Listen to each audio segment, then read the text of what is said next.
Bayan Debarin, l'homme aux 100 yeux, il y a bien longtemps, sous les cieux infinis des steppes mongoles, naquit un enfant au regard perçant, issu de la noble tribu des Baharines. On le nomma Bayan. Dès son jeune âge, les anciens disaient qu'il voyait plus loin que les autres, non seulement dans l'horizon, mais aussi dans le cœur des hommes et les mouvements de l'avenir. C'est peut-être pour cela que plus tard, on le surnomma 100 yeux. Ce n'est que bien plus tard, lorsqu'il servit l'Empire Yuan en Chine, que ce surnom prit toute sa force. Général redouté et stratège hors pair, Bayan ne se contentait pas de gagner des batailles. Il les lisait à l'avance comme un sage lit les étoiles. Lorsque le grand Khan lui confia la mission d'abattre la dynastie Song, dernier bastion de résistance au sud, Bayan répondit par un simple hochement de tête. Il n'avait pas besoin de mots. Ses yeux voyaient déjà la victoire.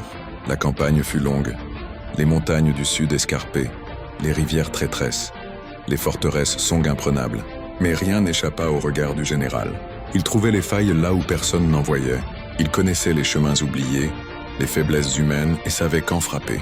D'aucuns disaient que là où un homme regardait, Bayan en regardait 100 fois plus. Lorsque la dernière ville Song tomba et que la bannière de l'Empire Yuan flotta sur l'ensemble de la Chine, Bayan ne réclama ni or, ni titre. Il se tenait simplement aux côtés de ses soldats, les yeux toujours tournés vers l'horizon à la recherche du prochain mouvement. Des générations plus tard, les érudits débattent encore.